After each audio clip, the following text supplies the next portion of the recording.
What is up, guys? Welcome to another video. That Geeky guy here, and today we'll be looking at an article released by Legend Story Studio regarding the ban and restriction announcement and some errata bulletin. So Briar, so there is some errata going on for Briar. So there is a functional errata, and we're gonna looking at some ban cards. So I've already read through the article, so I'm just gonna give my thoughts on this. So Briar has been dominant and classic constructed since the release, so this is quite obvious. As you can see, most of the top 8s around the world is Briar. I think this is due to her simplicity and her flexibility. Her ability is like apparently too good. So there is an announcement in order to improve the overall experience. So Legend Story Studio decided that enough is enough, and they want to do something about it. People being complaining a lot on Briar, so we're gonna take a look at the changes, and I'm gonna give my thoughts on this. So it basically here's some simple intro here. They are trying to address the balance and the game experience, and then the background. So this is some background story. So the Briar ability consists of two parts. If you scroll down here, you can see that the first time an attack action card deals any type of damage, you get to create an embodiment of Earth token. So every time Briar's attack action kind of deal damage, you get to create an Earth token. So Earth token basically gives a +1 defense to all your non-attack actions. And so the second part is not too important because the errata is going to be covering the first part here.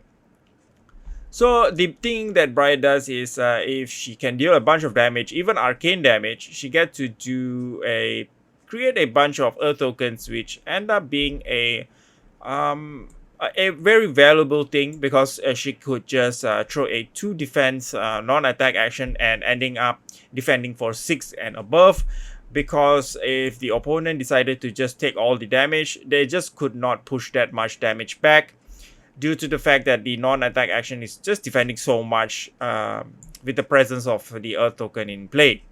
So you can see they're addressing this right here. So the thing that they wanted to make the Briar hero card work is basically making non-attack action defend for 2 more playable. So they were actually predicting it to be defending for 3, but what ended up happening is most card is defending 4 or 5. So it is not good because cards they are supposed to defending for 4 are primarily defense reactions such as Sink Below and Fate Foreseen. They offer no utility. The only thing they do other than pitch is they defend for 4. So the sole purpose of Sink Below and Fate Foreseen, as you guys already know, is to defend for 4. But Briar breaks the rule by actually having non-attack actions defend more than that. So the trade-off of utility versus having such high defense is broken by the Briar's Earth ability.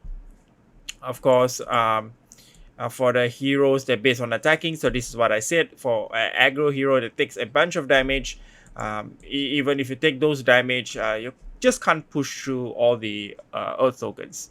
So so she stack up those Earth tokens and enables her defending hand to do much more. So the internal development was aware of the play pattern, but since you know the players are damn creative in the Flesh and Blood community, this is magnified. So effective immediately, a token will only trigger once. So this causes cards non-attack action of block that blocks for 2 is going to block for 3 now, and non-attack action that blocks for 3 is going to block for 4 now. So both is going to both young and the adult hero is going to have that, of course. So the upgraded version of the Briar hero card will be available in the near future. So in the upcoming printings, you're gonna see the changes. So there are a few cards being banned here. In the classic constructed, Ball Lightning is banned effectively 17 January. So you can still play in the, I'm guessing, in the upcoming Armory on the weekend. So regardless where you are, I guess you could play Ball Lightning for one last time. Similarly for Plunder Run, this is one of my favorite cards, but unfortunately it's going to get banned. So we're gonna see the reasoning down here. Similarly for Blitz, that's the same thing. Dust Blade is already banned for quite some time. So they're basically updating the ban extension kind of thing going on here. So for Plunder Run, it is normal to have 6 to 9 copies. So now since Dustblade is banned in both Blitz and Classic Constructed, it's basically a card that, just it's just gonna be there in your album and stuff. Just for show, I guess. The cold foil Dustblade does look nice though. Anyways, back to the Plunder Run. It is normal to have 6 to 9 copies.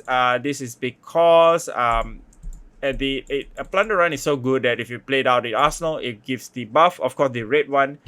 Even if you play out the blue one just by itself, the threat of having the attack action to be able to draw card on hit is it's quite scary, because Plunder Run itself basically costs 0. So Spellbound Creepers also added a kind of potency, because you can actually pitch in order to activate the Spellbound Creepers to play Plunder Run, giving it go again and things like that.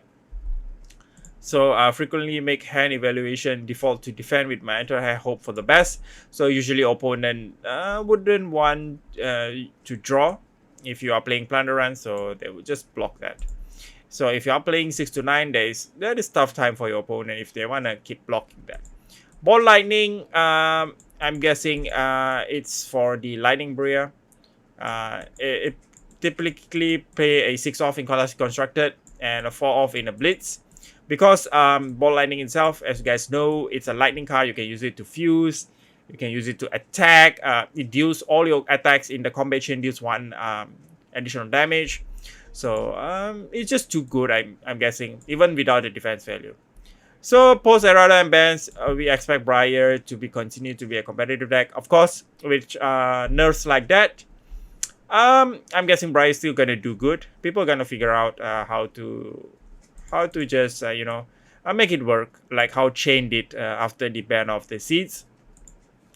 So Dustblade, so apparently there is a bunch of store managers that complained that Dustblade is disrupting the gameplay, making the gameplay to be unfun.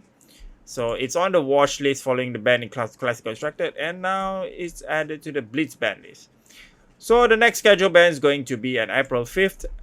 What my thoughts on this? As a Briar player, I play Briar a lot, and I think the Earth.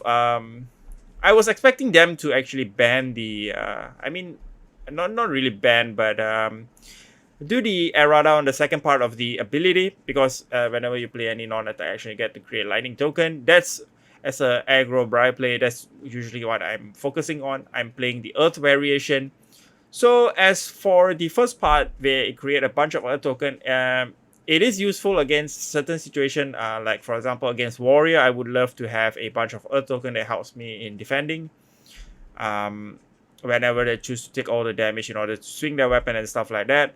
So the good thing is with the first part of the ability being banned, being errata. I keep saying banned because I'm thinking about the cards of the Plunderer and stuff like that. Anyways, since it's errata, classes that don't see much play, which like aggro ninja and stuff, it's going to come back, because now they can at least push some damage towards Briar. 1 Earth token is, I think it's not much. Anyways, mid-range ninja is going to see more play. Aggro ninja is going to come back. I'm happy to see that the meta is shifting to a more balanced gameplay. So whatever LSS does, it's for a reason. And that's it, guys. That's pretty much my thought. Thank you very much for watching. Do like, subscribe, and things like that. And see you guys in the next one.